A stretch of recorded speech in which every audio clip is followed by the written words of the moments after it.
இன்னைக்கு என்ன தத்துவம் சொல்ல போறோம் அப்படின்னு பார்த்தீங்கன்னா, சாம்பாருக்குள்ள வேக வைக்கிறதுக்கு போடுவாங்க பருப்பு.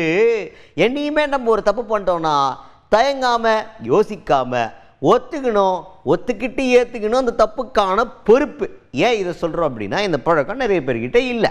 ஒரு தப்பு பண்ணிட்டோம் அப்படின்னா யார் தலைமையில் அந்த பழியை தூக்கி போடுறது அப்படின்றதுக்காக நம்ம மூளையை செலவு பண்ணுறோமே தவிர, அந்த தப்புக்கு பொறுப்பேற்றுக்கொண்டு அந்த தப்பை திருத்திக்கிறதுக்கான ஒரு முயற்சியை எடுக்கிறதுக்கு நம்ம யாருமே முன் வர்றது கிடையாது. ரொம்ப கம்மியான ஆட்கள் தான் தப்புக்கான பொறுப்பை ஏற்றுக்குவாங்க. ஆனால் தப்புக்கான பொறுப்பை ஏற்றுக்கிற ஒருத்தனுக்கு மட்டும்தான் வளர்றதுக்கான வாய்ப்பு கிடைக்கும். அப்படின்றது தான் வாழ்க்கையை நமக்கு சொல்லி கொடுத்துருக்கக்கூடிய பாடம். ஒரு தப்பு பண்ணிட்டோம் அப்படின்னா மற்றவன் மேலே பழியை தூக்கி போட்டால் அந்த நேரத்தில் நீங்கள் எஸ்கேப் ஆயிடலாமே தவிர, ஆனால் அந்த தப்பு ஃப்யூச்சரில் நடக்காமல் தவிர்க்கிறதுக்கான வழி உங்களுக்கு தெரியாமல் போயிடும்.